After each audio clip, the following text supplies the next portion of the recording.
Welcome to Vibe. Let's talk about screen recording and screen capture. From your home screen, you can click Touch to start, which will bring you to your apps page.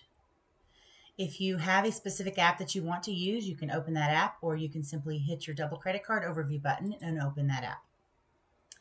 So here is a video of some cute puppies. I'm going to go ahead and play that video. While that video is playing, I can tap on my up caret in the bottom right corner and tap on screen capture. With screen capture, I can do a still shot, a video, entire screen, or part screen. So here I'm going to drag a square around the section that I want to take a picture of and simply click capture. This will save this image to my board. Now, if I want to do a video of what I have going on the screen, I can tap my up caret again, click screen capture, and then choose the video icon and either again do a partial of the screen, or I can do a full screen. Once I tap to record in the middle of the screen, I will get a 3-second countdown and a red button will drop to the bottom bar. Once I am finished recording,